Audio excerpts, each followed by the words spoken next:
Joanna Lambert stood in the corner of the cemetery, her black veil trembling lightly in the wind, though not enough to cover the deep sorrow etched into her eyes. The sky, a steel-gray sheet above, mirrored the weight in her chest as Victor was lowered into the earth. Her hands clutched the folded obituary paper that bore his picture and the hollow words, beloved husband, brother, uncle, and friend. But nowhere did it mention the word that mattered most to her, soulmate.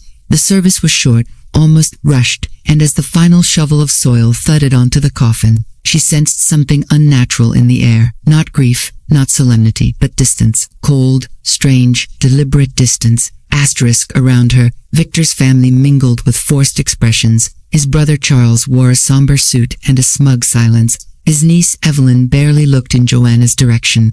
Even the family lawyer, Mr. Whitaker, avoided eye contact. No one came to offer condolences. No one reached out to hold her hand. She was the widow, yet she was being treated like a guest. No, worse, an intruder. It wasn't just her imagination. These were the same people she had shared dinners with, toasted holidays with, laughed with in Victor's presence, and now they acted as if she didn't belong. Asterisk after the burial, the gathering moved to Charles's estate, a large stone house that Victor used to call cold and overdecked. Joanna didn't want to go, but Evelyn had looked her up and down and said, "You're still part of the family, Joanna, at least for today," her tone dripping with mock compassion. At the estate, the atmosphere was less mourning and more casual conversation. Glasses clinked, a tray of hors d'oeuvres passed her untouched. Joanna sat quietly in the corner of a sunlit room, listening. Asterisk, she heard whispers of assets, a property in Martha's Vineyard, stock accounts, a mention of Victor's classic car collection. No one spoke of his character, his passions, his love of poetry, or the way he used to hum while brewing coffee. Not even a simple "he was a good man." She felt herself sinking beneath the tide of unspoken accusations, of conclusions already drawn behind her back. Asterisk, as she passed Evelyn and Charles mid-conversation, she paused, their voices lowered, but not fast enough. Evelyn said, ... She won't contest it. She doesn't know what's in the will. Charles replied, "Doesn't matter. There isn't one anymore." That moment turned Joanna's stomach inside out. She tried to steady herself, clutched the banister, and took the nearest exit from the party. Asterisk, back in the home she once shared with Victor, the silence echoed. The house felt abandoned, not just by its occupant, but by warmth itself. She ran her hand over the grand piano, the one Victor played every Sunday morning. She sat in the chair where he used to read aloud to her. She opened his closet just to smell his cologne, but even there, the grief was haunted by something else, suspicion. She couldn't forget Charles's words, "There isn't one anymore." What did that mean? Victor had always been meticulous. He spoke often of wanting to make things simple for her, even if he hated talking about death. Asterisk, Joanna sat at his desk, where his journals were still lined neatly, his reading glasses folded beside a worn leather notebook.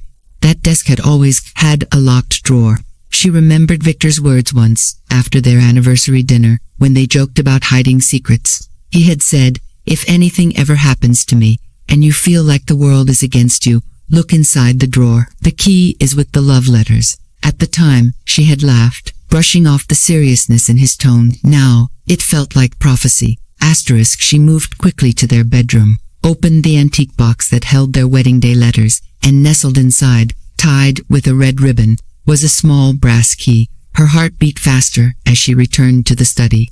With trembling fingers, she unlocked the drawer. Inside, resting in a blue envelope, was a document labeled Last Will and Testament of Victor Lambert, dated April 6, 2023. Her name was handwritten on the outside, for Joanna, in case of treachery. Her knees buckled slightly, but she forced herself to remain calm. She opened it. Asterisk, there it was. Every detail, clearly outlined. His estate, properties, investment accounts, art collection, all left to her. Not to Charles, not Evelyn, not anyone else. The language was unmistakable. He wrote of his love for her, his trust, his belief that she would honor his legacy. He'd even added a small handwritten note at the end. "If they hurt you, let the truth protect you. This is my truth, Joanna." Asterisk, her eyes filled with tears, not just grief now, but validation. Victor had known. He had suspected they might try something, and yet, she couldn't yet comprehend the depth of their betrayal. They hadn't just ignored her, they had erased her, hid the real will, filed something forged, something that didn't include her, but now, she had the truth in her hands. She didn't sleep that night. She sat by the fireplace, rereading the will, staring into the flames, thinking. She thought of all the moments Charles had pretended to be supportive, the times Evelyn had smiled while hiding daggers. She recalled the moment she walked into the funeral and saw the guest list already curated, no mention of her friends or her side of the family. It was all coordinated, all designed to cut her out, to isolate her emotionally and legally. But they had miscalculated.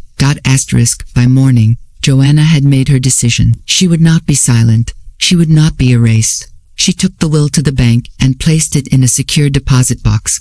Then she made a copy and locked it in her personal safe.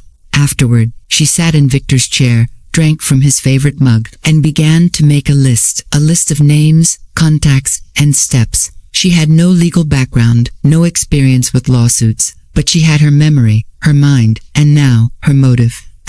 She remembered Victor's cousin Francesca, who had once gone through something similar after a disputed family inheritance. Francesca had told her about a document examiner, someone retired from the FBI, who could detect forgeries that even modern tools couldn't. She also remembered a young woman from church, Sophie, who had recently graduated law school and worked under a senior attorney. Joanna added both names to the list. But more than planning, she began to reflect. Her entire marriage had been filled with love, yes, but also warning signs. Charles had always been passive-aggressive about her influence on Victor. Evelyn often treated her with contempt, especially when Victor would praise Joanna's business acumen or garden designs. And Victor himself had, in subtle ways, prepared her for this, not just with the will, but with the way he spoke about legacy, about family politics, about how money changes people. He had trusted her. Now she had to prove that trust wasn't misplaced. As the first rays of sunlight streamed through the window, casting golden lines across the polished floor, Joanna closed her eyes. Grief would have to wait. Justice had called. She wasn't just Victor's widow now. She was his witness, and she would not be silenced. The battle had begun, not with screams or fists, but with quiet defiance and a truth written in Victor's own hand. The pain in her heart pulsed like a warning drumbeat, but it was no longer only sorrow. It was a call to arms. She hadn't just lost a husband, she had uncovered a conspiracy. And though she was 60 and alone, she was also more determined than ever. The war for Victor's legacy and her own dignity had started at his funeral, but it would end in a courtroom, with the real will in her hands and their lies exposed to the world. The morning after Joanna discovered the real will felt different.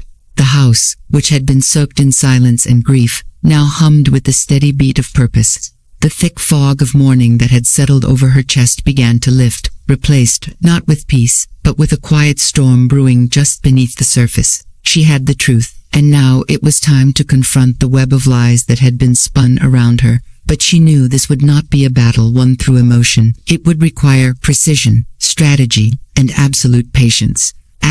She sat at Victor's desk again, this time with a yellow notepad in hand, organizing her thoughts. Her handwriting was deliberate as she wrote down the key events.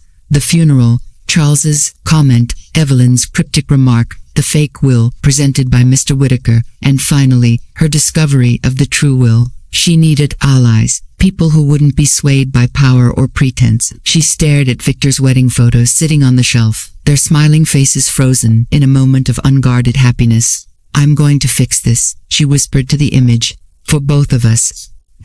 Joanna's first stop was the public library. She avoided using the internet at home, suspecting Evelyn may have installed spyware during one of her frequent, uninvited visits months ago. At the library, she pulled court records and estate filing histories. She was looking for evidence that the forged will had already been processed through probate court, and it had 3 days after the funeral. Charles had filed an emergency probate motion, claiming there was no surviving spouse and no known heirs. A blatant lie, stamped and approved by a clerk, who likely hadn't questioned it because of the family's influence.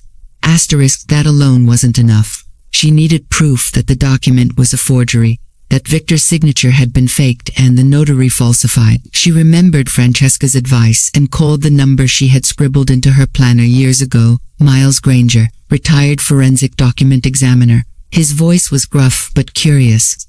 She explained her situation in clipped, controlled sentences. I have 2 wills. One is in court. One was hidden. I need to know which one is real.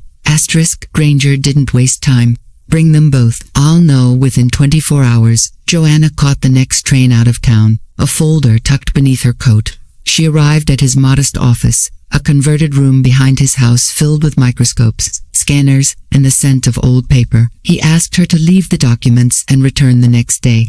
That night, Joanna stayed at a small motel nearby. Sleep came only in pieces, interrupted by images of Charles's smug face and Evelyn's rehearsed sympathy.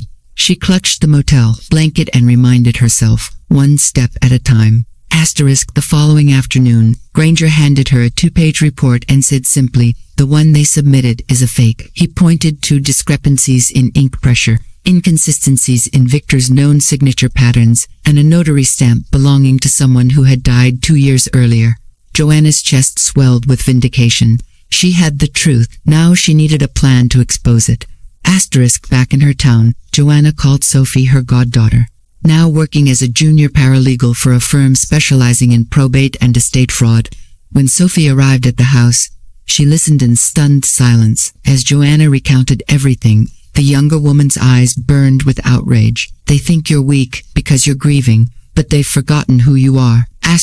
They spent the evening reviewing every detail, organizing evidence, and drafting a timeline. Joanna handed Sophie a copy of the real will, Granger's analysis, and the forged one that Mr. Whitaker had filed. Sophie made photocopies of everything and promised to have her firm review the case for potential litigation. But she warned Joanna, it won't be easy. They'll fight this with everything they have. They have power, influence, and money. Joanna nodded.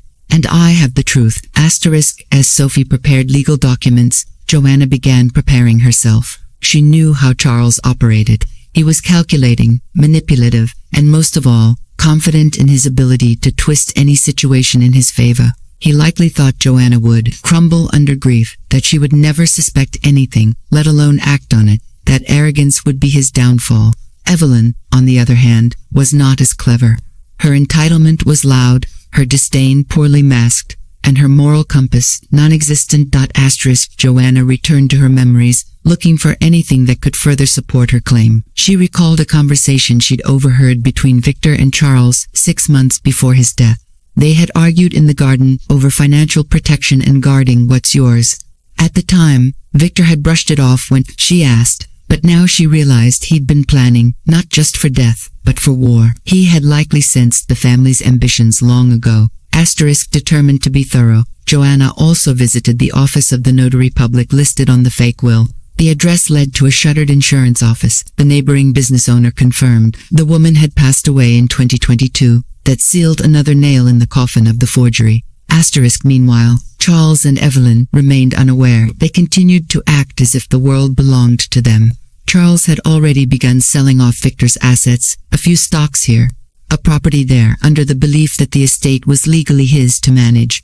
Evelyn had moved into Victor's lake house, redecorating it, and even posting about it online with captions like "finally claiming what's mine." Joanna printed the screenshots and added them to her file.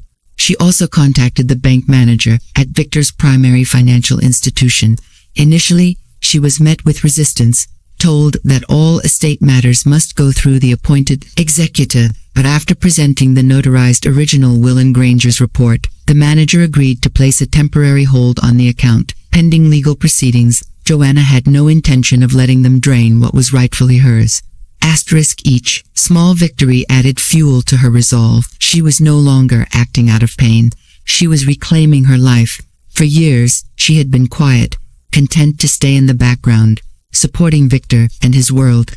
But now, she realized his world was also hers, and no one was going to steal it from her without a fight. Joanna also began journaling, not just to document events, but to process her emotions. She wrote about Victor, their love, his quirks, his brilliance, his loyalty. She wrote about the betrayal of people she once called family, and she wrote about her transformation from grieving widow to a woman armed with truth and purpose.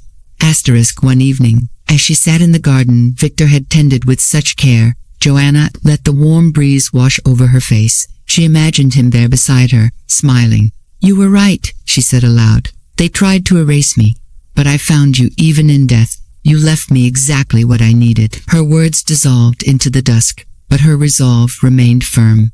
By the end of the week, Sophie returned with news. Her firm had reviewed the case and agreed to take it on. A lawsuit would be filed within the next few days, and a motion to freeze all estate-related transactions would accompany it. Joanna would also petition to be recognized as the rightful executor, as per the real will. As they finalized the paperwork, Joanna looked into Sophie's eyes and said, "No matter how long this takes, I won't back down. They've stolen too much already." Sophie squeezed her hand. "You won't have to. We've got them. Every lie they've told is about to unravel." And so, as the chapter closed on Joanna's discovery, a new one opened, one of confrontation, exposure, and justice. She was no longer just the widow in black. She was a woman with evidence, allies, and an unshakable will, the real one. And soon, the world would know it. The day Joanna walked into Whitaker & Associates felt like stepping onto a stage built to deny her existence. The reception area was sleek and clinical, its polished marble floors reflecting the tension in her spine. She had called ahead for an appointment with Mr. Whitaker, not giving away her intent, just stating she needed to clarify a few matters related to Victor Lambert's estate. The secretary, a young woman named Brielle, gave Joanna a clipped nod and gestured toward the waiting area. No warmth, no courtesy, just cold efficiency, as if the entire office had already decided whose side they were on. When Mr. Whitaker emerged, he wore the same smirk he had sported at Victor's funeral, an expression that suggested he knew far more than he was letting on. He ushered her into his office, with the air of someone humoring a woman he believed irrelevant. "Joanna," he said, as he closed the door behind them. "I wasn't expecting you so soon. What can I help you with?" She sat down, slowly, placing her leather folder gently on the desk between them. "I'd like to see a copy of the will you filed on behalf of Victor Lambert." Whitaker's brow lifted, but only briefly. "Of course," he replied smoothly. He turned to his computer, tapped a few keys, and then printed the document. He passed it to her without hesitation. Joanna's eyes scanned the pages quickly, though she had already reviewed it once before. It was a cold document. It referred to Victor in generic terms, listing assets with no mention of personal values, no final message, and most notably, it left everything, the estate, properties, investments, to Charles Lambert and Evelyn Grayson. Her name didn't appear once. Joanna looked up slowly. "You're certain this is Victor's last will?" He nodded with a practiced expression of legal solemnity. "It was signed, notarized, and filed. There was no other version to my knowledge." "But you were Victor's lawyer for years," Joanna said, her voice calm but tight. "You knew we were married. You were at our wedding. You even helped Victor file our joint taxes 3 years ago, and yet you filed a will that excludes me entirely, as though I didn't exist." Whitaker's smile thinned. "Joanna, I understand this must be difficult for you, but Victor had the right to revise his will at any time. This document reflects his final wishes." She reached into her folder and laid down a copy of the real will. "No, Mr. Whitaker, this does." His eyes flicked to the document, and for the first time, Joanna saw his composure falter. Not much, but enough. He didn't touch it, didn't even pull it toward him. He merely stared, the gears in his mind visibly churning. She could almost hear them grinding, reassessing risk, evaluating damage, recalibrating defense. That document was in Victor's possession, Joanna said, her voice sharp. "In a locked drawer he told me to open only if I felt the world was turning against me. It's dated, notarized, and signed in his true handwriting, and it names me as the sole heir." Whitaker leaned back slowly in his chair. "Buying time. You realize what you're implying, don't you? That a respected firm like mine has participated in fraud, that a court-approved will is a forgery." "I'm not implying," Joanna said. "I'm stating, and I have a forensic analysis from a former FBI examiner that confirms it." He was silent for a long moment, his expression unreadable. Then he leaned forward slightly. Do you really want to drag Victor's name through the mud with all this? Fight his family in court? You may win a battle, but you'll lose everything else. That was when Joanna knew she had him. He had shifted tactics. He was trying to guilt her now, trying to scare her into silence, and she wasn't having any of it. You made a mistake, she said coolly. You thought I'd grieve quietly. You thought I'd be too broken to question anything. But I'm not broken. I'm angry. And I'm focused. I will take this to court. I will expose you, Charles, and Evelyn. I will show the world what you tried to do. Whitaker's lips parted as if to argue, but she stood up before he could speak. My lawyer will be in touch, she added. Enjoy the silence while it lasts. She walked out of the office with her head held high, feeling the rush of something that had been foreign to her for weeks.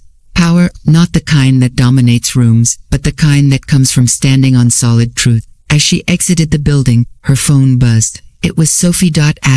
We filed the initial motion, Sophie said, and guess what? The court has already placed a temporary freeze on all estate transactions, pending review. We're officially in play. Joanna exhaled. One hurdle crossed, dozens more ahead, but the path was now real. The next few days were a whirlwind. Sophie arranged interviews with an investigative journalist who specialized in probate fraud. The woman, Megan Tolbert, had spent years uncovering corrupt legal practices in estate disputes. She listened intently as Joanna shared her story, then asked to see both Will's and Granger's analysis. This could blow wide open, Megan said. If the court acknowledges the forgery, it's not just a win for you, it's a criminal case. Whitaker could lose his license. Charles could face felony charges. This is big. Joanna didn't crave headlines. She didn't want attention, but she knew that bringing the truth to light meant exposing it fully, no matter how much noise it made. Meanwhile, Charles began to catch wind of what was happening. She received an uninvited visit from him 3 days later. He showed up at her door in a tailored suit, holding a bouquet of lilies and wearing a wolf's grin. I thought we should talk, he said as she opened the door just a crack. I have nothing to say to you, she replied. I think you do, he insisted. Look, Joanna, we're family. None of this needs to get messy. We can come to an understanding. Like the one where you forged my husband's will. She snapped. He blinked. Just once. But it was enough. That's a bold accusation. And a provable one, she replied. If you're here to bribe, threaten, or plead, you're wasting your time. He leaned in slightly, his smile growing tighter. You could have just accepted what was done and lived comfortably. Instead, you're choosing war. She looked him straight in the eye. I didn't choose war. You did. I'm just finishing it. She closed the door before he could respond. Her heart hammering against her ribs, she locked the door and leaned her back against it, letting the adrenaline subside. Later that night, she poured herself a glass of red wine and sat on the couch with Victor's journal. He had always kept notes, thoughts, even short letters. In the back of it, flipping through the pages, she found one she hadn't noticed before. It read, to love deeply is to be vulnerable, but to plan with love, that is, to protect. Joanna, if you're reading this, they've done exactly what I feared, but I have no doubt that you'll endure. You are steel, not glass, and you know the truth. Let it guide you. Let it shield you. She read the words again and again, and when she finally slept that night, her dreams were not haunted by betrayal, but driven by resolve. She was Victor's wife. She was the rightful heir, and she was far from done. The next morning, news broke that the estate proceedings were under legal challenge. Online headlines began to stir with curiosity. Socialite widow challenges prominent lawyer over hidden will. Reporters started calling. Joanna declined every interview. Her story would be told in court, not in tabloids. Meanwhile, Evelyn tried to contact her through mutual friends, claiming confusion and victimhood. I didn't know about the forgery, she said in a voicemail. I thought it was all legal. But Joanna knew better. Sophie had found records of Evelyn wiring payments to a private investigator weeks before Victor's death, someone who had been monitoring Joanna's bank accounts, schedule, and even her medical history. They hadn't just hoped Victor would cut her out. They had been preparing to push her out by force. By the end of the week, Joanna's legal team filed a formal fraud complaint. with supporting forensic evidence and witness affidavits. The court responded by issuing a formal summons to Charles, Evelyn, and Whitaker. And as the sun dipped behind her house that Friday evening, Joanna stood on her porch and watched the sky blaze into colors of fire and blood. She felt the wind pulled gently at her robe and knew something was shifting. Not in the heavens, but in her. She wasn't the woman who had wept in silence at a loveless funeral anymore. She wasn't a helpless widow. She was the bearer of truth, the keeper of Victor's final wish, and the storm that would expose every lie. They had buried her husband and tried to bury her with him, but they hadn't counted on one thing. She had the real will, and now the reckoning had begun. Joanna sat at the kitchen table, her fingers curled around a steaming cup of chamomile tea, the early morning lights spilling in through the lace curtains. The warmth of the cup soothed her hands, but her mind was far from calm. Every part of her body felt wound-tight, like a wire stretched near its breaking point. She had stood firm in Whitaker's office. She had watched Charles retreat behind veiled threats. She had endured Evelyn's manipulative voicemails. But now came the part that terrified her most, the waiting. Waiting for the court to respond. Waiting for her truth to rise against their lies. Waiting to see if justice would stand with her or be bought off like everything else in their world. The doorbell rang, breaking her thoughts. When she opened the door, Sophie stood there with 2 coffees in hand and a tired but triumphant smile. "Good news," she said as she handed Joanna the second cup. "The judge has officially accepted our fraud motion. There will be a preliminary hearing in 2 weeks.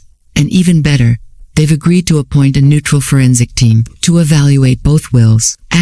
Joanna exhaled, her breath shaky. 2 weeks, she repeated. "That's all the time they need to prepare to destroy me." Sophie shook her head. "No, that's all the time we need to make sure they don't get the chance." They spent the day assembling evidence, structuring witness statements, and organizing. Sophie had already made a list of people who had seen Victor and Joanna together near the date on the real will. Their pastor, Victor's doctor, a local bookstore owner who had notarized the document. They even secured a signed visitor log from the notary's shop, showing Victor's name the day he allegedly finalized the will Joanna held. It was meticulous work, and Joanna was grateful for Sophie's sharp mind and even sharper instinct for strategy. But when Sophie left that evening, Joanna didn't rest. She walked quietly into Victor's study and sat in his armchair. There was one more thing she needed, something beyond documents and testimonies. She needed clarity. She reached for Victor's personal journal, the one he had guarded more closely than any ledger or contract. She flipped through the pages, not for evidence, but for wisdom. She found an entry dated 2 months before his death. In it, Victor had written about the slow corrosion of trust in his family, how Charles had started questioning his decisions, how Evelyn had begun to treat their relationship like a business transaction. "I see the hunger in their eyes," Victor had written. "They've mistaken my patience for passivity, and Joanna's kindness for weakness, but I will not let them win." Joanna pressed the page to her chest and closed her eyes. He had seen this coming. He had left her breadcrumbs of foresight, and now she had to complete the path he had started paving. The next morning, Joanna visited Miles Granger again, this time to ask for a deposition, a sworn statement verifying his earlier forensic findings. He agreed immediately, clearly invested in the integrity of his work. "I've seen fakes," he told her. "This one, amateur hour. They didn't even bother to match the pen pressure or paper aging. Whoever did this thought you'd never look close enough." I nearly didn't, Joanna admitted. "But then I heard them whisper at the funeral. They assumed I'd stay silent. That's what makes me dangerous." Granger chuckled and handed her the signed affidavit. "Go be dangerous then." By the end of the week, news of the legal battle had started to leak. Though Joanna hadn't spoken to any reporters, the story was now public. Blogs began referring to it as the Widow's War, and tabloids speculated wildly about family betrayal, fortune, and forged documents. Joanna hated the attention, but part of her was relieved. If enough eyes were watching, it would be harder for Charles and Whitaker to manipulate the outcome in the shadows. One afternoon, as she watered the plants in her garden, she heard footsteps behind her. She turned to see Evelyn standing awkwardly by the gate, holding a small clutch bag and wearing oversized sunglasses that couldn't quite hide her nervous expression. Asterisk, I just want to talk, Evelyn said, inching forward. Asterisk, Joanna didn't answer. She wiped her hands on a towel and faced her squarely. Asterisk, Evelyn continued, I didn't know the will was fake. Okay. I thought Uncle Victor had changed it. I thought he'd come to his senses. Asterisk, Joanna raised an eyebrow. Come to his senses and disinherit his wife of 32 years. Asterisk, Evelyn looked down. You're not family by blood. He always talked about protecting the legacy, the Lambert name. I thought. Asterisk, Joanna cut her off. You thought that you, who never visited when he was sick, never called on our anniversaries, never asked him what he wanted, deserved everything he built. Asterisk, Evelyn fidgeted. You don't understand the pressure Charles put on me. He said it was already done. That you didn't care about the estate. That you wouldn't fight. Asterisk, well, you were wrong, Joanna said coldly. And now you're here to do what? Beg forgiveness before the hearing. Asterisk, no, Evelyn said, her voice brittle. I'm here to warn you. Asterisk, Joanna narrowed her eyes. Warn me. Asterisk, they're desperate. Joanna, Evelyn whispered. Charles is calling in favors. Whitaker's trying to get the judge replaced. They're going to throw everything at you. And if you keep pushing, they'll make sure you regret it. Asterisk, Joanna stared at her for a long moment before speaking. Let them come. Asterisk, Evelyn's face twisted with a mix of pity and exasperation. You're going to lose everything. They'll ruin your name, drag you through court for years. Just take a settlement, walk away. You could still live comfortably. Asterisk, Joanna walked past her and opened the gate. Get off my property, Evelyn, and tell your uncle this. I don't need to live comfortably. I just need to live truthfully. Asterisk, after Evelyn left, Joanna's hands trembled, not from fear, but fury. They were trying to intimidate her, manipulate her, twist her into submission, but every threat only sharpened her will. She wasn't doing this just for money or revenge. She was doing it for Victor, for herself, for every woman who had been erased because someone richer, louder, or more powerful decided her story didn't matter. Asterisk, the next day, she met with Sophie and shared everything Evelyn had said. Sophie was already prepared. We'll move to block any judicial interference. I've also filed a request for an injunction against Charles's asset transfers. We're going to box them in, legally, strategically, completely. Asterisk, Joanna nodded. And emotionally, I'm already 10 steps ahead. Asterisk, later that evening, Joanna received an anonymous envelope in the mail. Inside were printed photographs, grainy images of her walking through the courthouse, dining with Sophie, entering Granger's office. A crude note was scribbled on the back. Buck off while you still can. Asterisk, Joanna didn't flinch. She filed the photos away and reported them to the police. Then she sat at Victor's piano and began playing the same song he used to hum on Sunday mornings. The notes were shaky at first, but with each repetition they grew stronger, steadier, louder. Asterisk, she had no doubt Charles had hired someone to follow her. No doubt Whitaker had broken every ethical code in the book. No doubt Evelyn, for all her crocodile tears, was still complicit. But Joanna also knew something else, something more powerful than wealth, threats, or even legal tricks. Asterisk, she had the real will, and she had time. 2 weeks until the hearing. 2 weeks to show them that the woman they thought was frail and broken was, in fact, fire-forged in betrayal, a storm they had invited but could never control. Asterisk, and so, in the stillness of her home, surrounded by memories of the man who had trusted her above all others, Joanna smiled. She was ready for whatever came next. The courthouse stood tall and indifferent as Joanna approached it on the morning of the hearing, its cold concrete exterior reflecting none of the turmoil brewing within her. She had imagined this day countless times in the past 2 weeks, version playing out with subtle changes, each iteration ending with the truth standing tall and unshaken. And now that the day had arrived, she wasn't afraid. She was focused. She wore a charcoal gray suit Victor had always loved on her, her silver hair pulled into a neat twist, her steps measured, strong. There was no sign of the widow who had been ignored at her own husband's funeral. That woman had transformed. This was Joanna Lambert, the rightful heir, ready to claim her place and her dignity. Asterisk, Sophie met her at the entrance with 2 folders in hand and an assuring nod. Behind her, a small team of attorneys prepped their notes. The courthouse steps buzzed with media presence, cameras flashing, microphones outstretched, capturing the attention of every bystander as Joanna passed. They shouted questions, trying to stir the storm further. Joanna didn't respond. Her silence was deliberate, her dignity unshakable. She wasn't here to win public sympathy, she was here to expose the truth. Asterisk inside the courtroom. The air was thick with anticipation. Charles sat at the defendant's table in a dark suit, flanked by Whitaker and two attorneys from a prestigious firm he had no doubt hired last minute. Evelyn was seated behind them, her expression a curious blend of smug and anxious. She wore a sleek designer dress, more suited to a gala than a legal proceeding. It was all a show for them. They believed influence could trump truth. Asterisk Judge Miriam Caldwell entered the courtroom, a woman in her early 60s known for her nonsense demeanor and unimpeachable record. She took her seat, glanced at the paperwork before her, and then looked up at both parties. This court is convened to hear the matter of estate fraud regarding the late Victor Lambert. We will examine claims of a falsified will and review submitted evidence to determine the appropriate course of action. Joanna's heart thudded, but she held her chin high. Sophie rose first. Your Honor, we submit that the will currently entered into probate was forged and fraudulently filed by Mr. Charles Lambert with the assistance of Mr. Gregory Whitaker.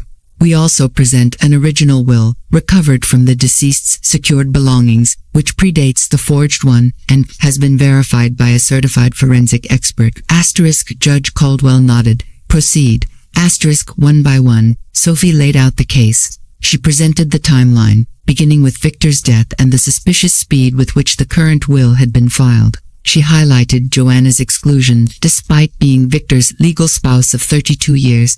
She introduced the report from Miles Granger, noting the differences in ink age, paper texture, and pen pressure, and pointing out the notary's death prior to the alleged signing of the contested will. Asterisk Granger himself was brought in next. He took the stand and spoke calmly, authoritatively.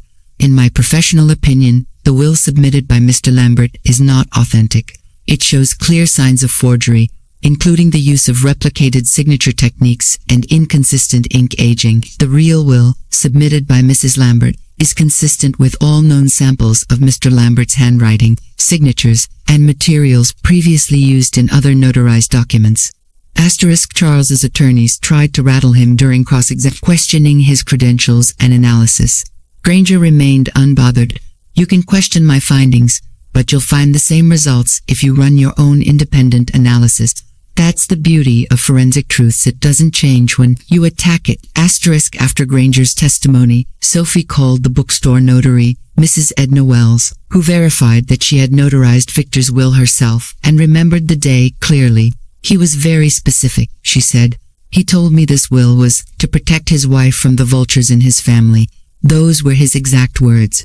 Asterisk Joanna felt a sting in her chest, a strange mixture of sadness and vindication. Victor had known. He hadn't just suspected betrayal, he had expected it.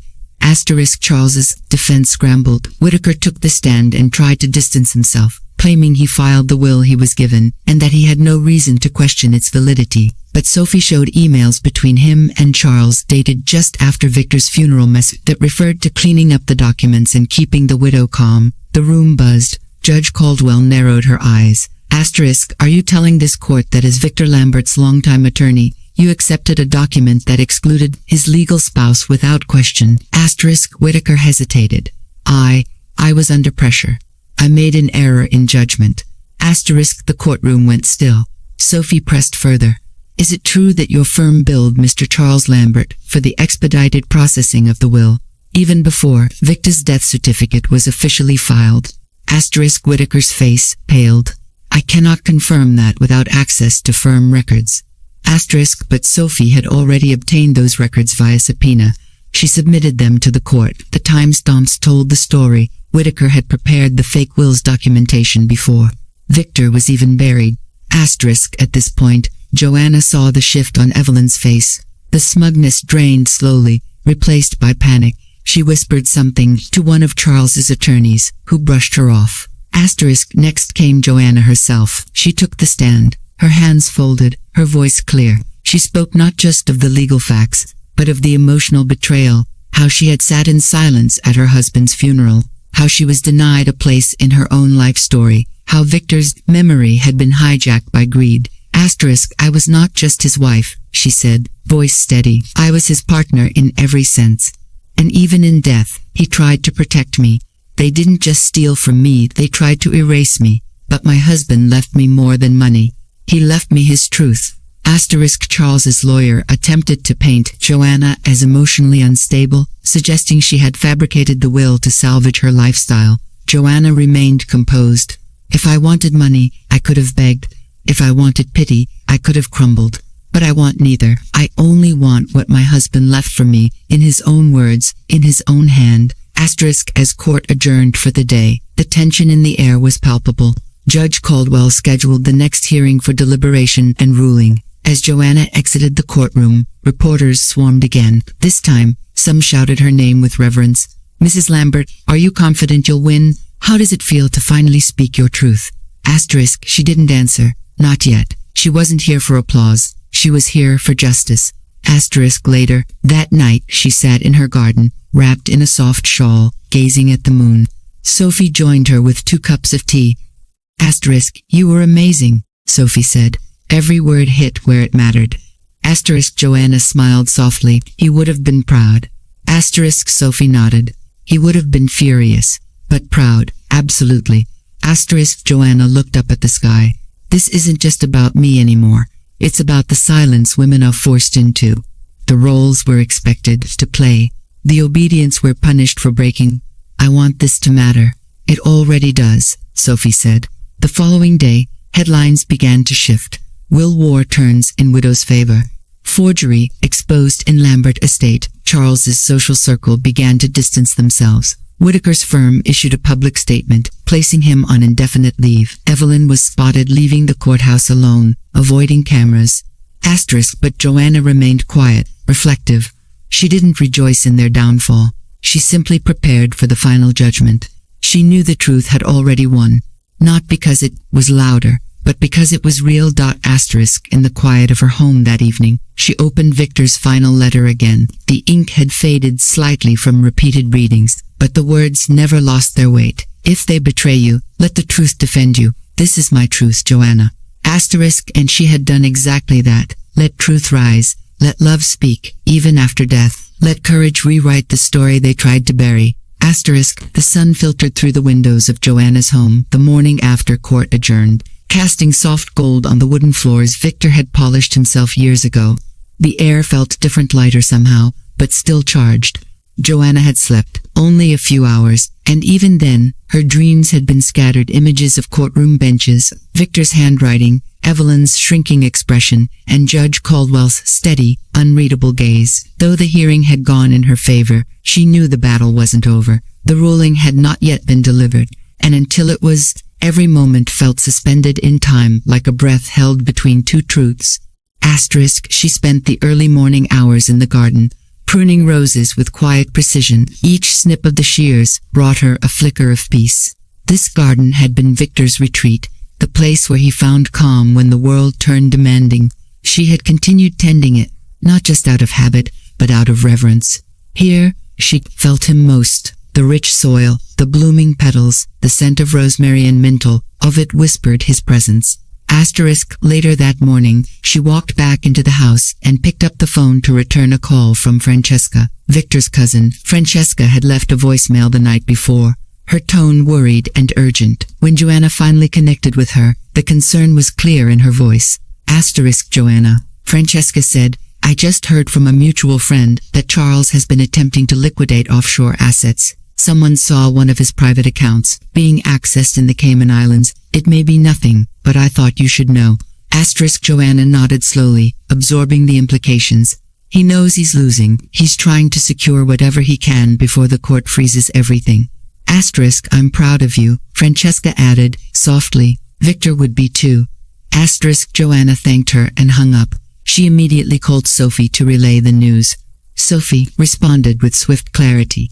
I'll contact the financial fraud team. If he's making international transfers now, he may be violating court orders. We can use this to strengthen our case. Asterisk, the machine of justice was moving, slow but steady. Asterisk, but as the legal pieces continued to fall into place, Joanna was beginning to feel the emotional toll of it all. It wasn't just about the will anymore. It wasn't even just about Victor. It was about everything that had been taken from her, the peace, the trust, the dignity, and about how fiercely she had fought to reclaim it. She began to think of the past in fragments, moments now recontextualized by betrayal. Evelyn laughing over wine while planning Joanna's removal. Charles offering hollow support after Victor's funeral while already pushing a forged document through the courts.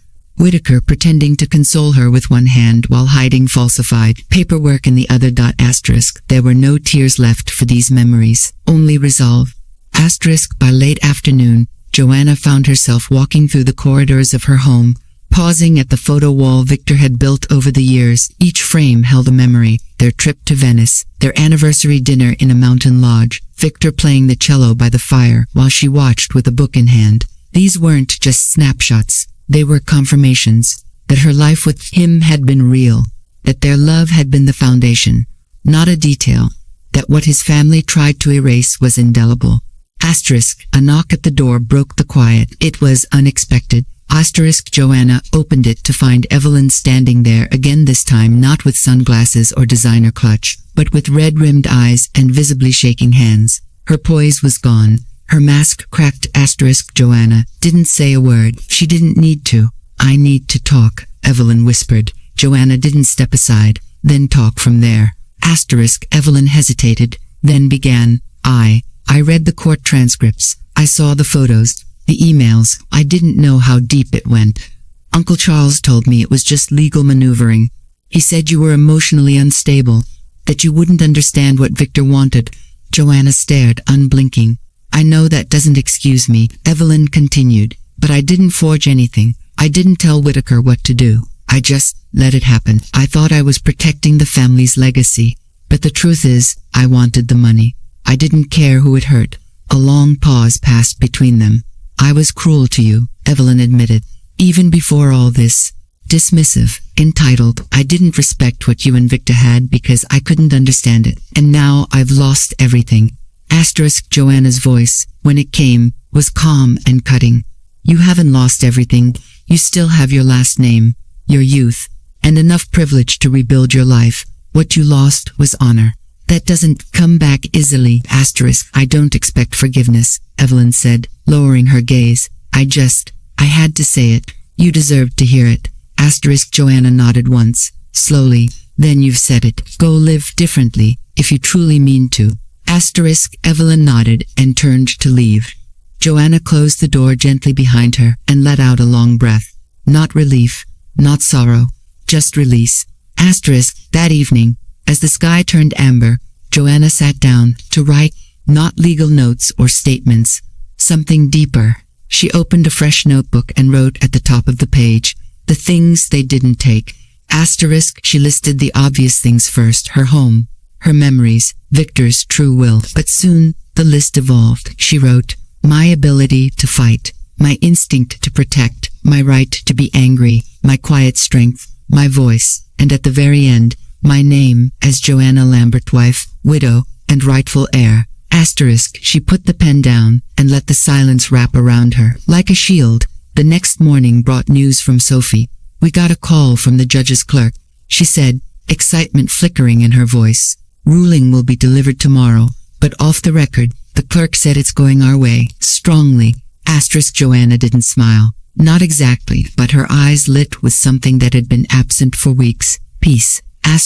That afternoon, she went through Victor's personal chest. At the bottom, beneath old postcards and vintage cufflinks, she found a letter she hadn't noticed before. It was dated a year before his death and addressed simply, "To my wife, Joanna." She opened it with trembling hands. "If you're reading this, then something has happened. Maybe you're alone. Maybe they're circling like vultures. I don't know, but I do know you. I know that no matter how many doors close, you'll find your way through.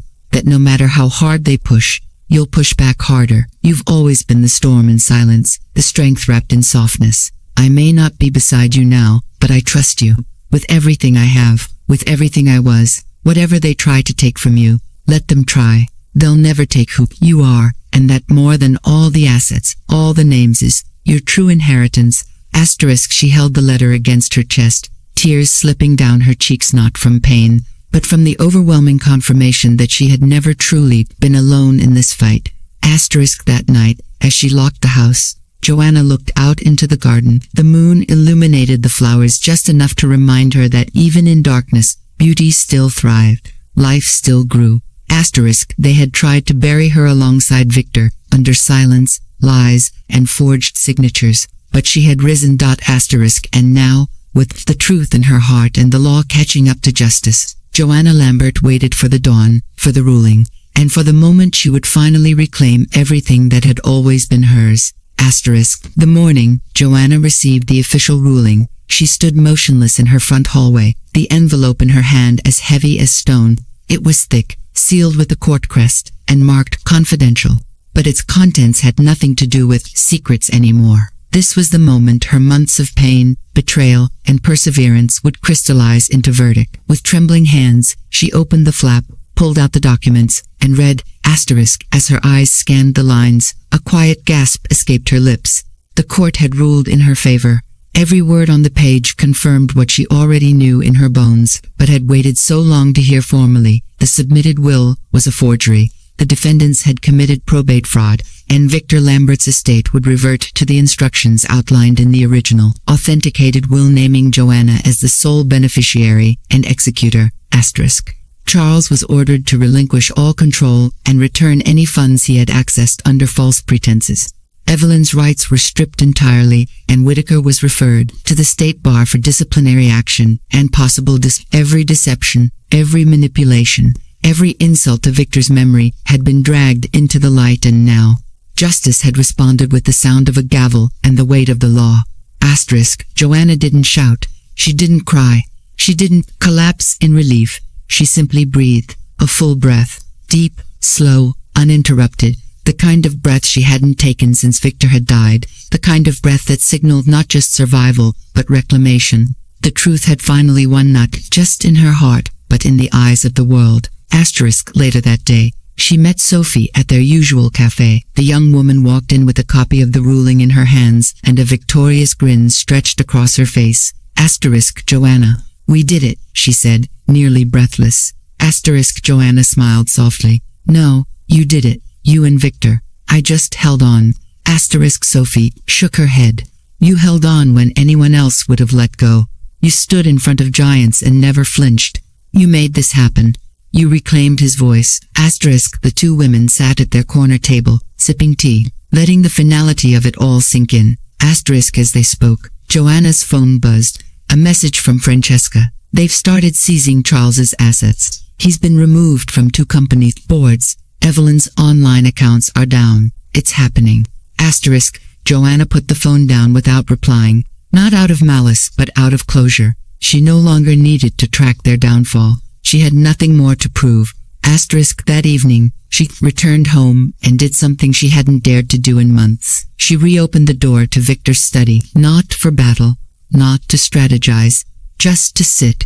She stepped inside and was instantly enveloped by the quiet comfort of his world, the warm wood tones, the faint scent of cedar and old books, the sunlight slanting across the desk where the real will had once sat hidden. She walked to the bookshelf and removed the journal he had left for her, the one with entries of hope, warning, and unwavering love. She opened to the last page and wrote, It's done, my love. The wolves lost. The garden still blooms, and I am still yours. Then she closed it and placed it back, exactly where it belonged. Over the next few weeks, Joanna focused on restoration not just of assets, but of life. She contacted the banks and had all financial accounts reassigned under her name. She met with new attorneys to ensure the estate was handled ethically moving forward. She resecured the properties Charles had tried to sell and took back possession of Victor's lake house, which Evelyn had briefly occupied. But it wasn't about wealth, it was about truth, legacy, justice. Joanna decided to transform the lake house into something meaningful. It had always been Victor's sanctuary, his writing retreat, his quiet corner of the world. Now, it would become a center for women navigating legal struggles of their own, widows denied their rights, daughters fighting over stolen inheritances, mothers trying to hold on to homes taken by greedy relatives. She called it Victor's Haven. The announcement sparked interest almost immediately. Journalists began requesting interviews. Joanna declined most of them but agreed to one long-form piece with a reputable journalist named Clara Voss, who had followed the case from the start and treated it with empathy rather than sensationalism. During the interview, Clara asked her a simple but profound question. What was the moment you knew you had one? Joanna thought for a long time before answering. It wasn't in the courtroom, she finally said. It was when I found Victor's letter. The one where he said I was steel, not glass. That's when I realized. I never needed to win, I just needed to remember who I was. The article went viral, titled, "The Widow Who Refused to Disappear." Thousands of women sent letters, emails, and messages. Some shared their own stories of betrayal. Others simply thanked her for being visible, for standing tall when so many had been forced to kneel. But with the publicity came backlash too. Former associates of Charles claimed the ruling was biased. A few online voices tried to discredit her, painting her as a gold digger or manipulator. Joanna didn't engage. Her silence wasn't weakness. It was power. She had already spoken, in the only language that mattered. Facts, evidence, resilience. As autumn arrived, bringing crisp air and amber leaves, Joanna began holding small gatherings at Victor's Haven. Women sat around the fire pit sharing their stories, trading resources, and reclaiming pieces of themselves. Joanna hosted these evenings with quiet grace, never presenting herself as a savior, only as a survivor. One night, a young woman named Delilah approached her. "I read your story," she said, clutching a manila folder. "I've been told I don't have a case, that I can't prove anything. But I have this. I don't know if it matters." Joanna took the folder gently. "Everything matters," she said, "especially the truth." That night, she stayed up reading Delaf's documents, and she saw in them a familiar thread: deception cloaked in paperwork, a voice almost erased, but not entirely. Not if someone was willing to fight for it. Joanna smiled to herself. Victor hadn't just left her a will, he had left her a purpose. In the following weeks, Victor's Haven grew. Lawyers volunteered. Survivors formed networks. A local university donated a research library. Joanna hired Sophie full-time to lead the legal education program. Every room of the lake house echoed not with wealth, but with resilience. One morning, as Joanna walked along the lakefront path Victor used to pace during writing breaks, she paused beneath a birch tree they had planted together on their 10th anniversary. A wooden bench sat beneath it now, newly installed, engraved with the words, "Let the truth defend you." She sat down and watched the sunrise ripple over the water, and in that stillness, she felt something she hadn't felt in years, not just peace, but joy.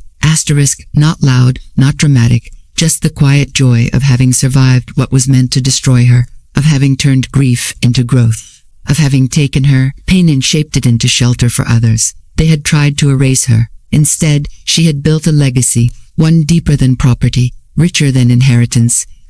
She had become the keeper of stories, the forgotten, the denied, the silenced, and she would ensure they were never lost again.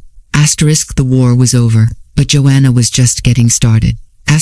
Joanna stood in the grand hall of Victor's Haven, the walls painted in warm shades of sage and gold, sunlight pouring in through the arched windows like divine affirmation. The space, once a cold, unused lake house, now pulsed with life. In the corner, a group of women huddled around a table strewn with legal documents, some highlighting passages, others guiding trembling hands through notarization. In another room, a retired judge led a seminar on inheritance laws and women's rights. Children played in the courtyard, unaware of the battles their mothers were preparing to fight or had already survived. It had been 6 months since the court ruling, and Victor's Haven had grown from a dream to a living, breathing sanctuary. What had started as Joanna's reclamation of space had become a movement. Women came from cities and villages alike, widows whose in-laws had turned them out of their homes, daughters denied access to family businesses, and wives whose signatures had been forged beneath legal documents they never saw. Each woman arrived with a scar and left with a seed of power. Joanna was no longer just the woman who had reclaimed her husband's legacy. She had become a symbol, not because she craved attention, but because her quiet war had been waged in the public eye, and in winning it, she had reminded others that truth, when defended, could roar louder than deception. But as the sanctuary thrived, Charles and Evelyn's lives continued to unravel. The consequences of their actions had been swift and unrelenting. Charles was facing pending charges for document fraud and perjury. His assets were frozen, his name whispered in boardrooms as a cautionary tale. Evelyn had left the country briefly, only to return with hopes of reclaiming some sliver of her old life. But her social circles had turned cold, her invitations vanished. She had become a pariah. Joanna didn't gloat. In truth, she didn't think about them much anymore. They were pages from an old chapter, and she had written too many new ones to dwell on the past. Still, when a letter arrived bearing Evelyn's name, she paused. The envelope was plain, no return address, just her name written in a script she recognized from birthday cards long ago, back when their relationship had been civil, or at least tolerable. She opened it slowly. The letter inside was short. Joanna, have nothing left to give you except this truth. I was jealous of the love you shared, of the trust Victor had in you. I wanted what you had, and when I couldn't have it, I tried to destroy it. I know now I failed, and I'm glad I did. Forgive me or don't, but know that I am sorry. Evelyn. Joanna stared at the page for a long while, feeling nothing at first, just silence, then a gentle stirring in her chest. Not forgiveness, not exactly, but release. The letter went into her drawer, not out of sentimentality, but because it was proof that even those who fall the furthest can look up and recognize the sky. That evening, she shared the letter with Sophie, who read it quietly and then passed it back. You going to reply? Sophie asked. No, Joanna said. Some chapters don't need a sequel. Instead, she poured her energy into something greater. She had begun drafting a foundation proposal to expand Victor's Haven into a regional network. The idea was simple: one center in every province, each equipped with legal aid, housing support, emotional counseling, and educational workshops. The proposal was ambitious, and Joanna knew the challenges would be vast, but she also knew that nothing worth building ever came easy. While researching funding options, she received an invitation from the city mayor to attend a gala honoring local champions of justice. She had declined similar requests in the past, wary of becoming a spectacle, but this time, she agreed. Not for herself, but for Victor, for the women whose stories would otherwise remain unheard. The night of the gala, she wore a deep navy gown, simple but elegant, with a silver brooch Victor had gifted her on their 25th anniversary. When she entered the ballroom, people turned, not because of her appearance, but because of what she represented: resilience, truth, and the quiet power of refusing to be erased. When her name was called, and she walked onto the stage, the applause echoed like thunder. She stood at the podium, pausing before speaking. I didn't set out to be a symbol, she began. I only set out to be seen, to be heard, to make sure that my husband's voice, and mine, weren't buried under greed and silence. She scanned the crowd, eyes landing on faces both familiar and new. But what I've learned is that for every woman who speaks up, there are thousands more watching, waiting, hoping, and when we speak, we don't just change our own story, we give others permission to write theirs. She ended with a quote from Victor, one she had found scrawled in his notebook years ago: when you defend love with truth, you are never truly alone. The room stood in ovation, not because of spectacle, but because of substance. The following weeks brought even more momentum. Journalists continued to write about Victor's Haven. A publisher approached Joanna about turning her story into a memoir. She declined the first offer, then reconsidered, not for fame, but as a guidebook for others. She began writing slowly, chapter by chapter, not about revenge, but about reclamation, about silence turned into speech, about vulnerability turned into victory. She titled it The Real Will. As she wrote, her days continued to revolve around the center. Every morning, she walked the halls, greeting staff, sitting in on legal clinics, helping mothers with children, even teaching a class on navigating bureaucratic language. Her favorite moments were unplanned: the sudden laughter of a woman who hadn't smiled in weeks, the tears of relief when someone realized they weren't alone, the quiet gratitude whispered in the kitchen over tea. One such morning, a woman named Noreen arrived with 2 sons and a box of documents. She had been evicted after her husband's family contested her marriage and seized the property she'd lived in for 20 years. She looked exhausted, her voice barely above a whisper. Joanna listened, then reached for her hand. Asterisk, you're not invisible here, she said. Let's begin. Asterisk, within days, Sophie's team had filed for an emergency injunction. The boys were enrolled in school. Noreen was given a room, counseling, and most importantly, hope. Asterisk, it was in moments like these that Joanna felt Victor beside her, not as a memory, but as a presence. In the rustle of pages, in the strength of every woman who entered the center, on shaking legs and walked out standing taller. Asterisk, Joanna still visited his grave every month, not out of sorrow, but out of connection. She brought flowers from their garden and read him the updates aloud. New programs launched, new partnerships formed, new lives restored. Asterisk, I built this from your truth, she once told him. You handed it to me like a flame, and I've kept it burning. Asterisk, as the seasons changed, so did Joanna. Her body carried the ache of age, but her spirit grew younger with every woman who found herself through Victor's haven. The bitterness that once clung to her heart had dissolved, replaced by something stronger, not happiness, but meaning. Asterisk, she was no longer the woman who sat in silence at a funeral, shunned by people who wore masks of civility. She was the woman who had stood in a courtroom and demanded to be seen. The woman who had turned betrayal into blueprints. The woman who had discovered that legacy was not what you inherit, but what you leave behind. And she had chosen to leave behind light, truth, and shelter. The kind no storm could destroy. Asterisk, the wind swept gently through the trees lining the back lawn of Victor's haven, stirring leaves that had begun their golden transformation with the arrival of early autumn.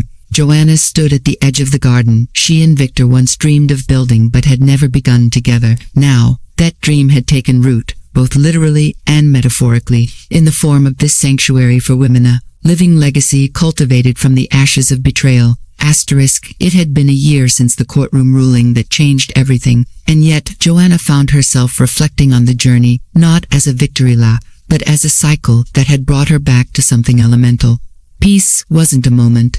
It was a decision, made again and again, every time she chose not to hate, not to hide, and not to surrender her voice. In this space, surrounded by thriving plants, soft laughter, and the echo of other women's courage, Joanna finally felt whole. Asterisk, the final chapter of her battle wasn't a dramatic confrontation or another legal victory. It was a quiet realization that the war she thought she was waging against Charles, Evelyn, and Whitaker had, at its core, always been about one thing: the right to exist with dignity, to be named, to be remembered, to matter. Asterisk, on a late Saturday morning, Joanna sat at her desk by the window, finishing the last pages of her manuscript. The real will had taken longer to write than she expected, not because the events were unclear, but because the emotions were putting them on paper meant revisiting every wound, every betrayal, every moment when she doubted her place in the world her husband had left behind.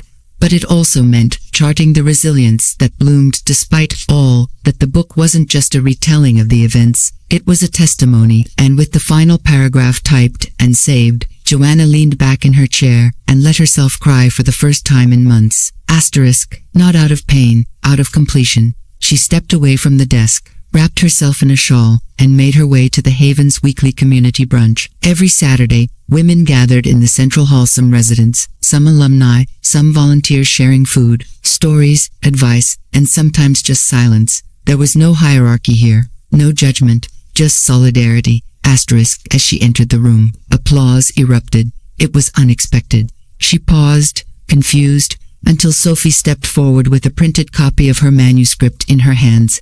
Asterisk, she finished it. Sophie announced, she finished the book. Asterisk, Joanna laughed gently, her hand fluttering to her chest. Oh no, this wasn't supposed to be a spectacle. Asterisk, too late, someone called from the back. You're our hero now. Asterisk, Joanna shook her head. I'm not a hero, I'm just someone who refused to disappear.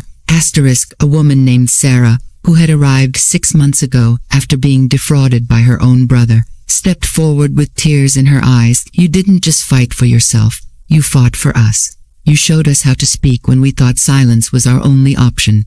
Asterisk, Joanna took Sarah's hand. We spoke together. That's how we won. Asterisk, the rest of the brunch passed with warmth and laughter. Children played, women laughed over coffee, stories flowed like rivers finally breaking their dams. Joanna watched from the side, marveling not at what she had created, but at what had grown beyond her. In the days that followed, preparations began for the first annual Victor's Haven Conference on women's legal rights and estate justice. Legal experts, scholars, and survivors from all across the country would be gathering to discuss reform, share strategies, and advocate for policy changes. The conference was Joanna's idea, but it had quickly grown into a national movement. What began with a stolen will was now changing laws.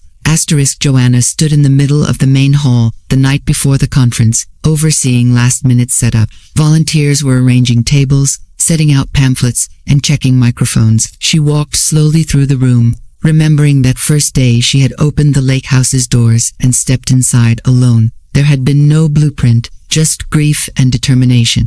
Now, the house was full of blueprints on clipboards, whiteboards, laptops, and hearts. Later that evening, she walked into her private quarters and found a small package waiting on her writing desk. There was no note, only her name written in careful handwriting she didn't recognize. Inside was a small, framed, sketch charcoal rendering of Victor sitting on the edge of the garden, reading a book, with a soft smile on his face. Joanna's breath caught in her throat. It was a perfect likeness, not just physically but spiritually. She turned the frame over and found a single line etched on the back. He gave you the will, you gave it life. Joanna sat with the portrait in her lap, unable to stop the tears this time, not out of sadness, out of awe. The conference the next day was a triumph. Scholars quoted Joanna's story in panel discussions. Politicians pledged support for inheritance reform laws. Survivors shared their testimonies with trembling voices that found strength in community. But the most powerful moment came when Joanna stood at the final keynote and addressed the crowd. I thought the worst thing that could happen was losing the man I loved, she began. But worse still was what came after the betrayal, the silence, the attempt to erase me. And what saved me wasn't the law, or the evidence, or the court. It was the will, not just the document my husband wrote, but my own. My will to stay, to speak, to rise. She scanned the audience, women of all ages, some tearful, some nodding. This space, she continued, was not built by me alone. It was built by every woman who refused to be erased. Every woman who picked up her own story and said, no, you do not get to write me out. The applause was thunderous. Some stood, others wept openly. Joanna returned home that night, not exhausted, but elated. Not because her name had become known, but because her cause had taken flight. Victor's legacy wasn't in the assets, the properties, or even the carefully worded clauses in a will. It was herein the lives she helped restore, the laws she helped question, the truths she helped elevate. Weeks later, as life returned to its steady rhythm, Joanna stood once again at Victor's grave. She had come to talk, not to grieve. She placed a small bouquet of garden-grown lilies at the base of the stone and knelt. I'm not sure if you ever imagined it would go this far, she said aloud, but I do know you believed in me, even when I didn't, and I hope, wherever you are, you see this, all of it, because this wasn't just your will, it was ours. She remained there a while longer, letting the wind carry her words. When she finally stood, she felt lighter than she had in years. That evening, she sat on the porch of Victor's Haven with Sophie. The stars glittered overhead, and a gentle breeze moved through the trees. They sipped tea in comfortable silence. What now? Sophie asked, eventually. Joanna smiled. Now we build more. There are other women, other stories, other silences to break. Sophie leaned back. You're not tired.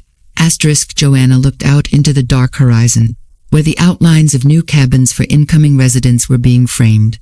I'm not tired, she said. I'm alive. And as the night deepened, the lights inside Victor's Haven burned gently like beacons, calling lost voices home. Joanna Lambert had won her war, not with vengeance, but with vision. She had taken a lie meant to destroy her and turned it into a legacy of truth. And in doing so, she had written not just a chapter but an entire book. The story that began with "They hid my husband's will" had ended with "I held the real one," and now, so many others did too.